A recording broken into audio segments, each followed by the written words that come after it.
I am Anetta Solomon, married Solomon. I was, my maiden name is Benjamin, and my husband has passed away lately, so I'm a widow. I was born here in Paarl. My parents were Carl Benjamin, the youngest of the family, and my mother was a Williams from Cape Town, and we had five children. I'm the eldest, and I have 2 sisters and a brother. My youngest died of leukemia when he was 13 years old. We went to school here in Paarl, but I lived at that stage where things were developing so, and we didn't have, for us, a high school. So I was sent to Cape Town, and I did my matric at Trafalgar High School and stayed with my cousins there in Warmestate and travelled that Hanover Street up and down at that time. And then I went to Hewitt, did my teacher's course there, took my first post in Worcester, and then I came to Paarl, where I taught most of the time. Got married.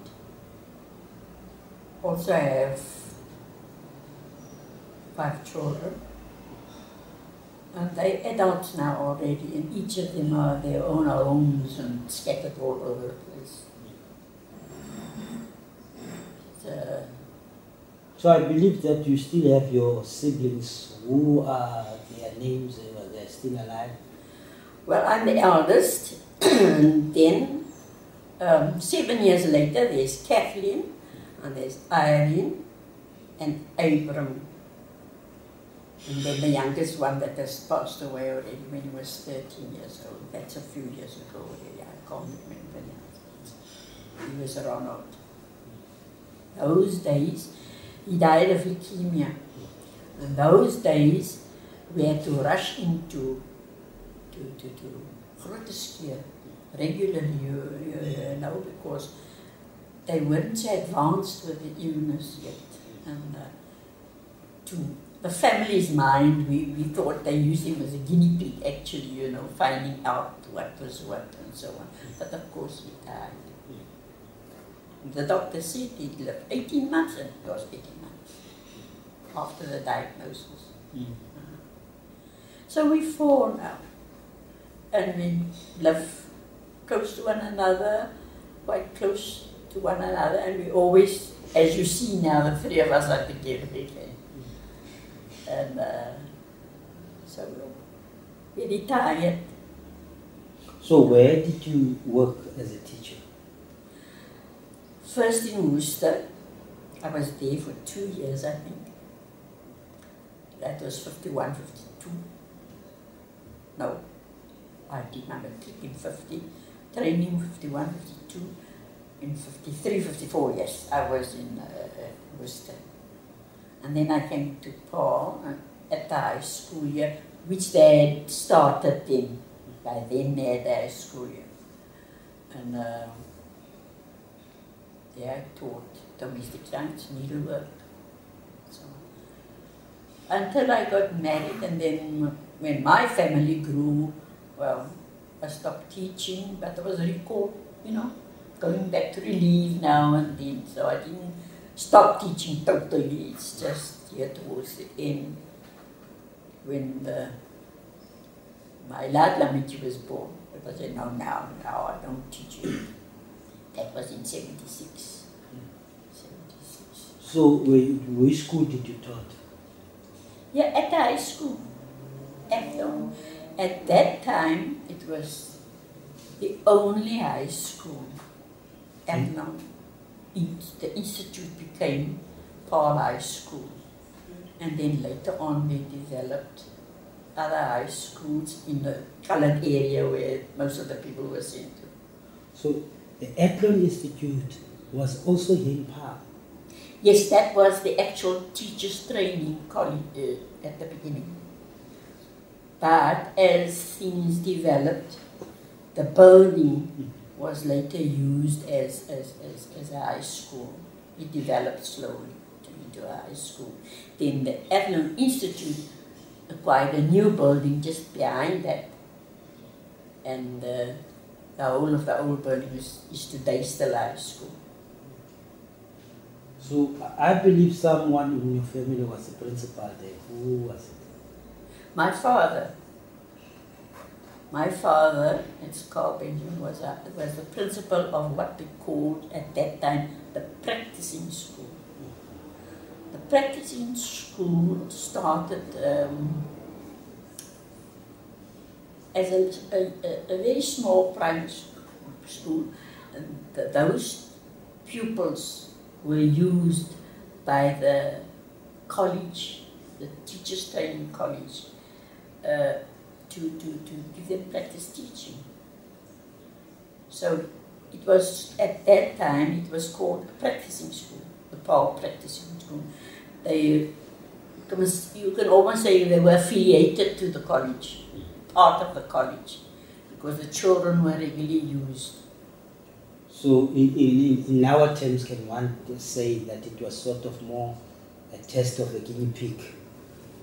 Some sort where people will be trying to, when they start to train as a teacher, and they do their practice. Their practice, these children under my father's principalship, these children were used. The Anetta, up to standard 5. Just a handful. I mean, there were, the classes were in from those days, sub 8. Sub 8 to standard 5. And they only had 2 classrooms. So they were grouped together, you know. A, B, and standard 1, I would think. And then 2, 3, and 4. And here's the principal, I suppose, had 5. I don't know exactly, but something like that. And then these children were used. So you can see that there were about 10, 12 of them in a class. So it was easy to just take them and go to the college and have them as children in the class. So they had small classes to teach, but it grew. So during the 50s then there was this thing of the education system was changing. Yes. Because you remember prior to 1948, people were studying together, doing things together, but now there was a system introduced.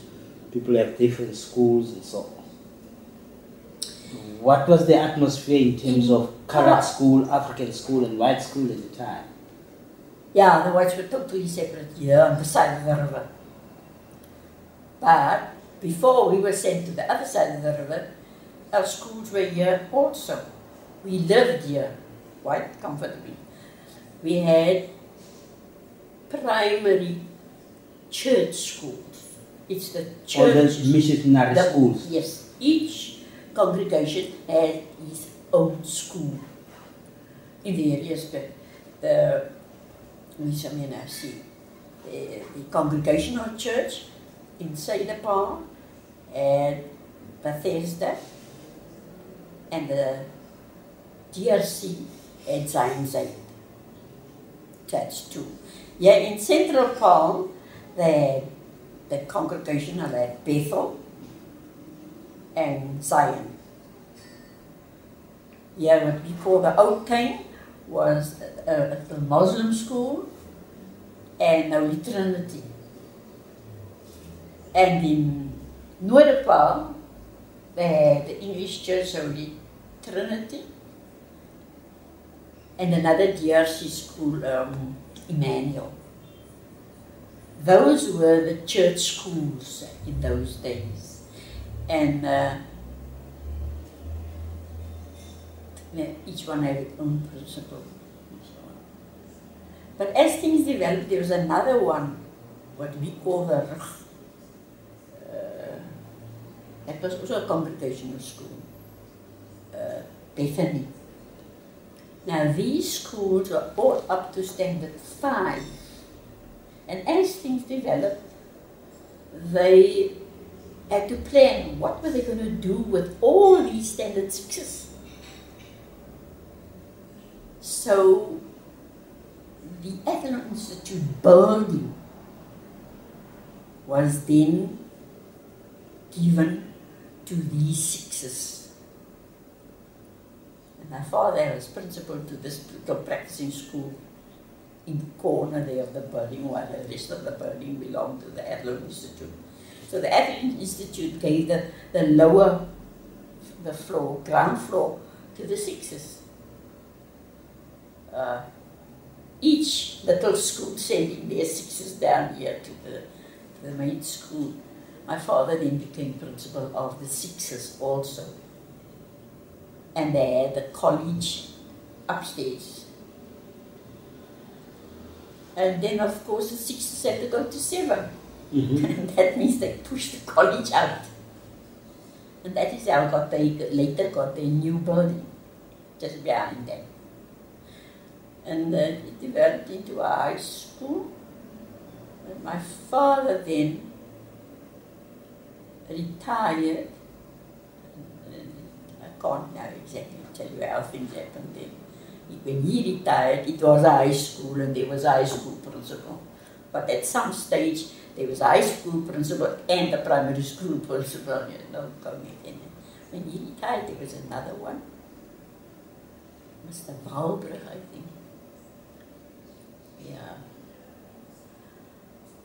And Mr. Sampson after that. But they all automatically also became teachers at the high school, you know, as things developed. And the training college was sort of totally just cut off from the high school. There was no practicing school then anymore later on. And they became independent totally as a training college and of course the high school. So the training college still had its name called Athlone Institute. Institute, yes. Yeah, Athlone Institute. Separate from the high school. Separate from the high school. Yeah. So when I was growing up, there wasn't this high school. So I was sent to town. And I was sent to town 2 occasions. And then I joined them here in standard 6. And of course I couldn't go any further. So 6 and 7 and 8, and then 9 and 10 I did in town. At Goedverwacht, yeah. But when my sisters, when they did, the Kathleen is the one that also went to town for her high school, the matric.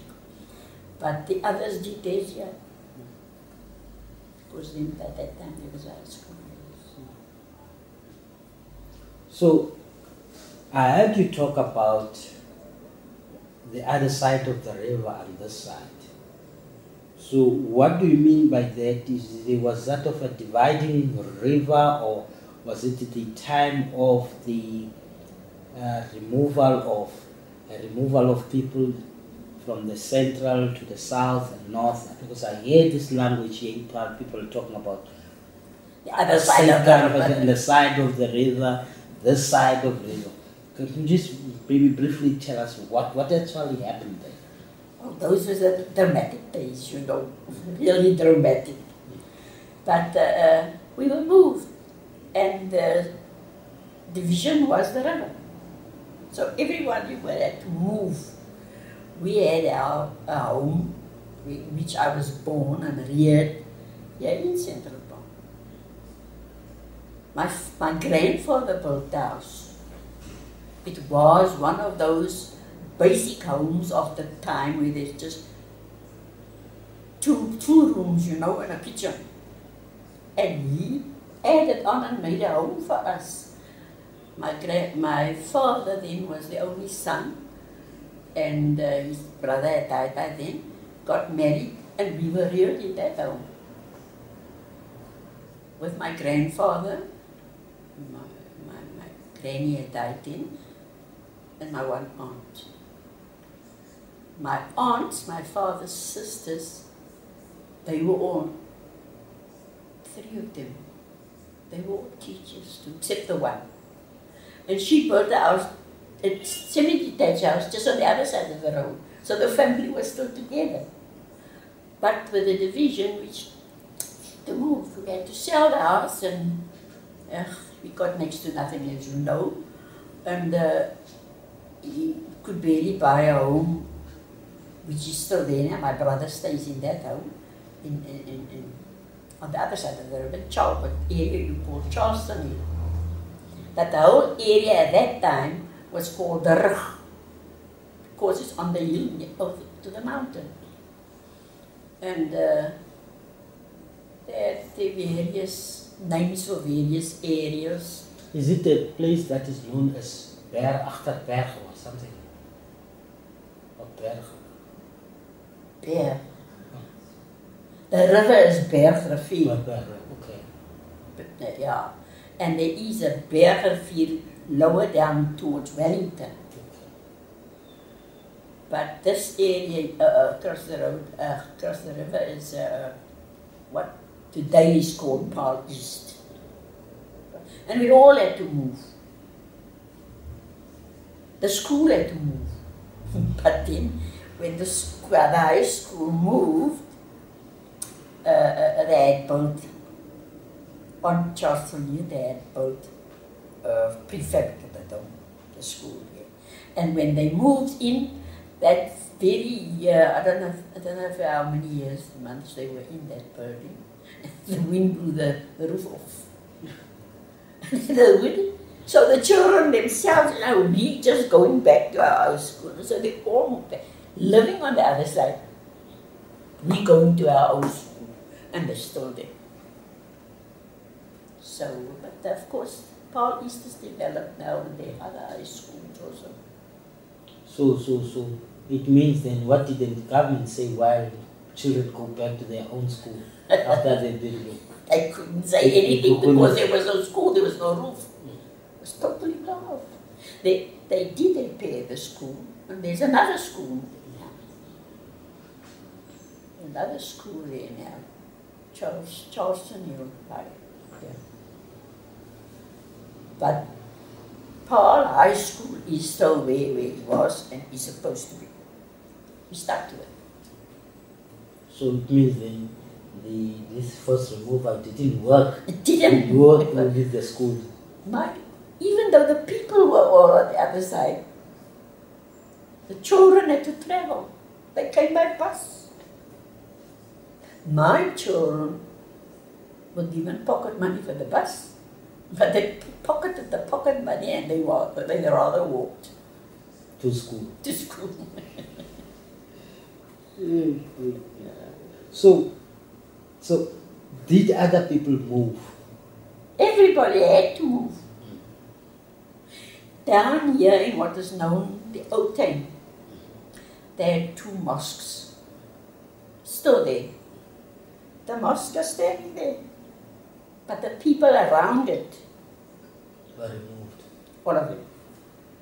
So is the mosque still used today? Yes. Evidently the one they use as a sort of a museum. But the other one is used, yes. As we did for the school, come over the river. They come over the river. They come to it. Yes. Yeah. Because I believe in the 60s there was also a removal from what they call Langabuya to Bekwe today. Langabuya is, it was always there. But it extended further away. It's now Bekwe. Okay. Yeah. But it's so developed now that Northern Palm, what's the station's name now? Dal Josephat, that's Northern Palm, runs into Bekwe. And I noticed. There was an open space before there. Bekwe into Wellington. So it's all in one.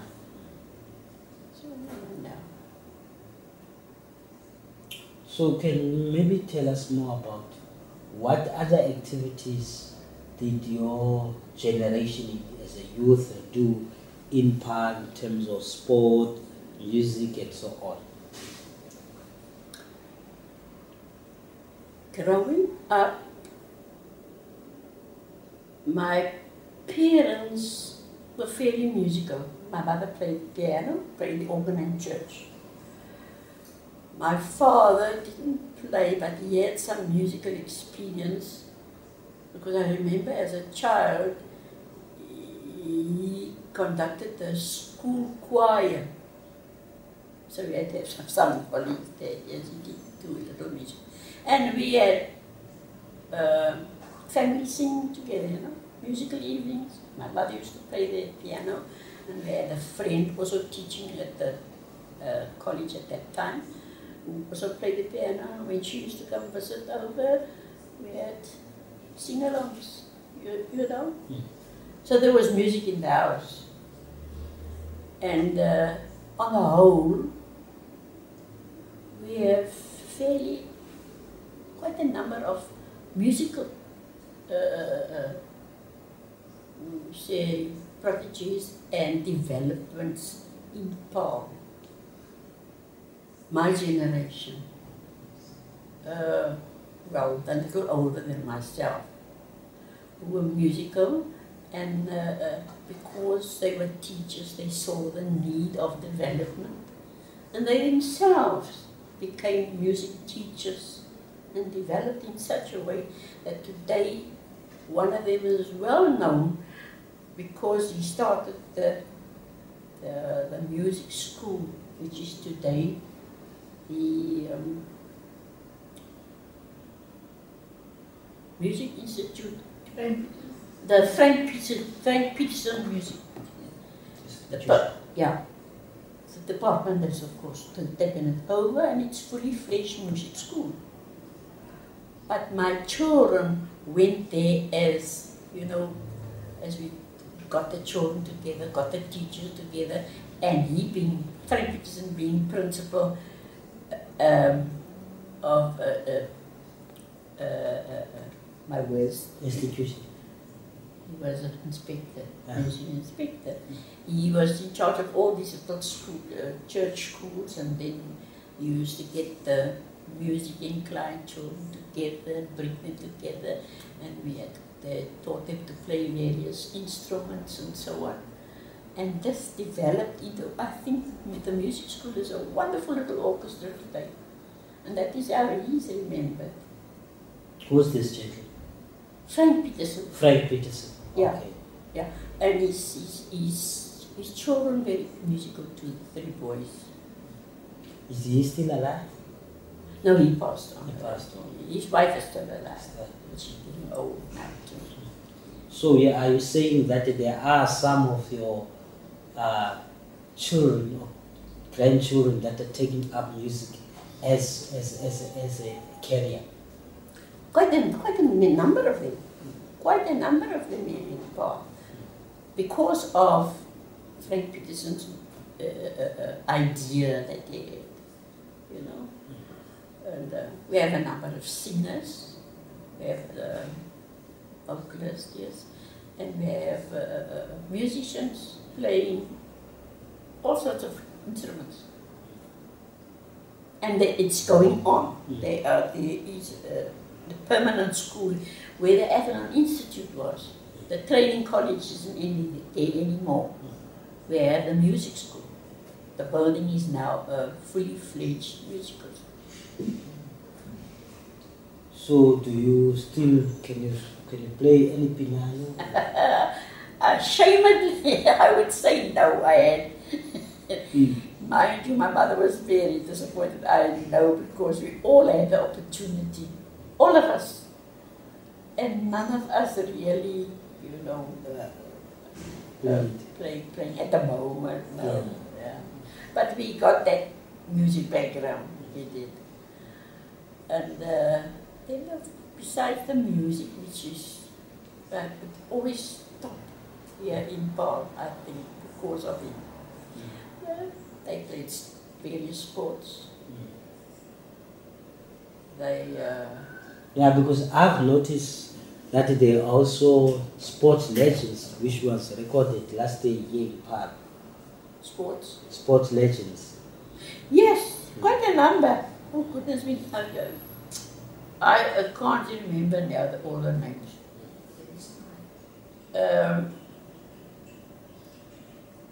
Davy Samai, hope you heard of him.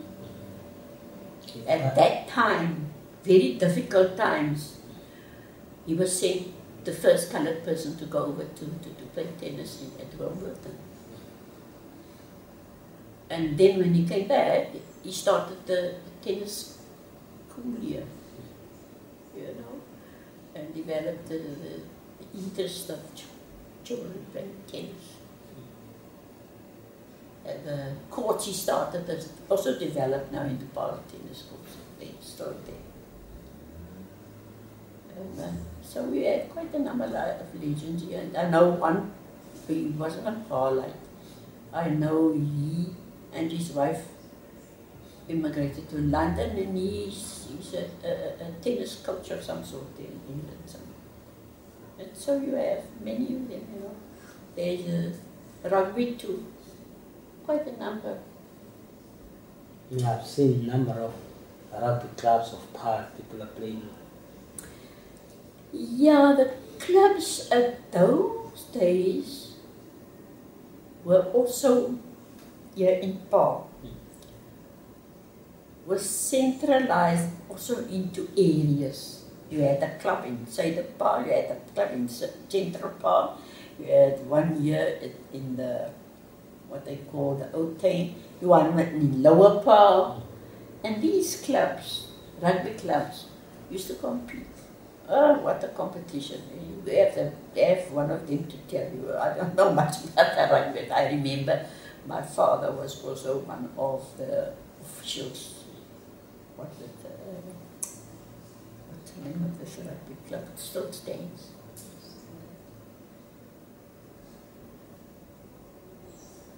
Standards. Standards. Yeah, he was an official of Standards. And so there are others too. I can't just name them all. I think my son-in-law knows them all. I just think that the police are rugby men too. And of course, because of them, it affected the schools. And I played rugby at school. So quite a game.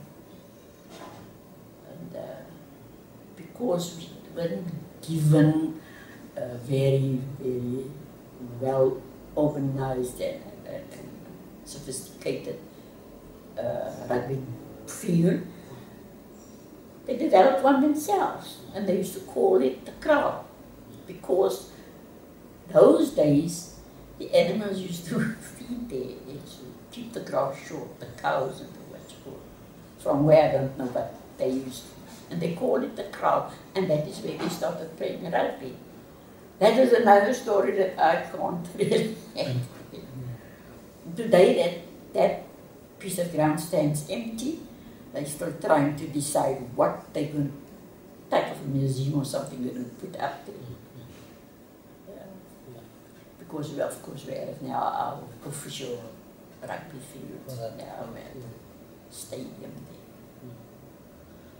there. I believe that you also taught until 1976. 70s, yeah. I stopped teaching in 70.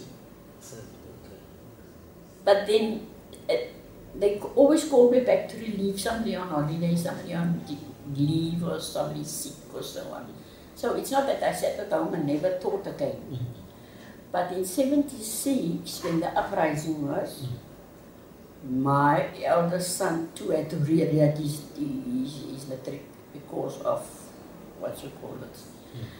And my youngest son was born then. And then I thought, well, I'm in my 40s, I don't see why I must go back to teaching. I have the baby to look after. But then in the 80s, the church school, the Catholic church school, was looking for somebody. And then I used to relieve there, also for the 80s, and then reaching retirement age, and then I said, oh no, now I've had it, you know, then I stopped teaching. And did a little bit of traveling because my children were adults. They were all over the world, going here, there, and everywhere. And of course, they invited me. To see the places. Yes, So, yeah.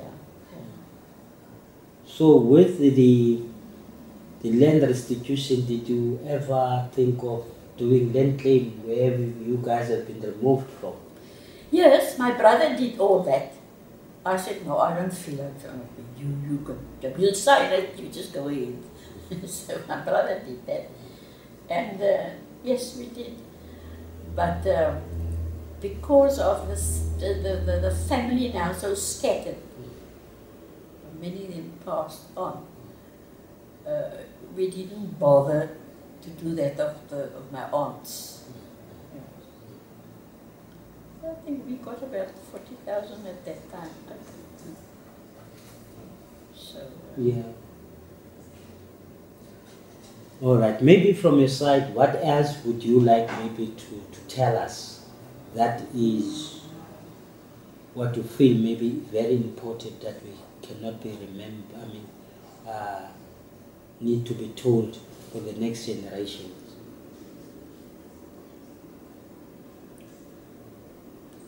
Now, what is there now that my age, I look back and I have experienced the changeover, the change.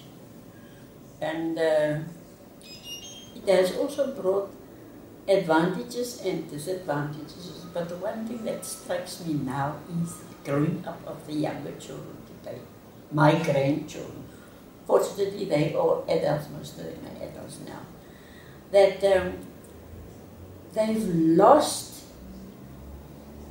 the natural ability to create. A child these days is taught how to amuse himself. We amused ourselves and we knew how. We didn't have video. We didn't even have a radio at the beginning.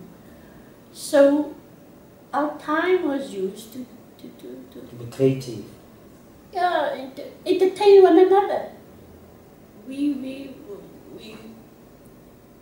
knew more of each other, you know, and our entertainment was not only educational, but it was sports-wise too. And I find that the children today, especially with my daughter being here in this, she says, now, Mommy, now, we're teaching the children to do that. I said that we played that, we started it. We as children developed those little games that we played. Today the children don't know it. They're not developing things of their own because they sit like this. They're not using their creative mind that they have because everything is fed by the TV and this new internet that they got now.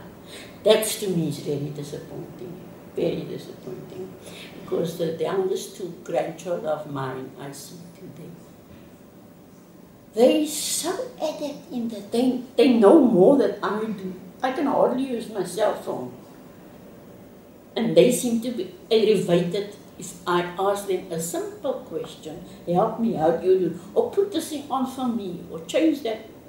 To them, it's second nature. And oh, you're so old, you don't know. You know? I grew up without it. I just use it because I have to be with it. Somehow you lost. You don't know how to use it, basically, these things. But the children are losing out. They're really losing out. My daughter-in-law sends them out. I think when I was there, they're so far away from me. She sends them out. It's time to play outside in the fresh air. put off that, leave that here, go and play.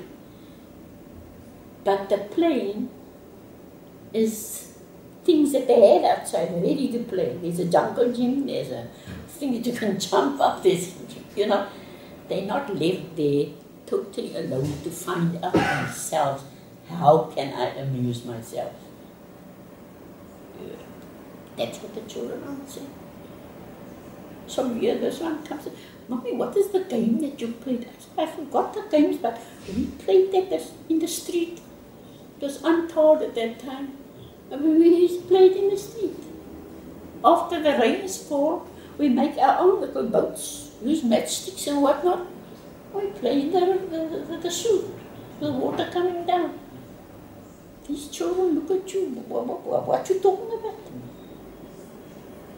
So that is, and they don't get enough fresh air. You know?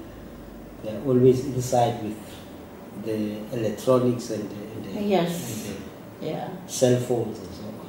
Yeah. That's disappointing. That is what they've done. I think they miss out on a lot.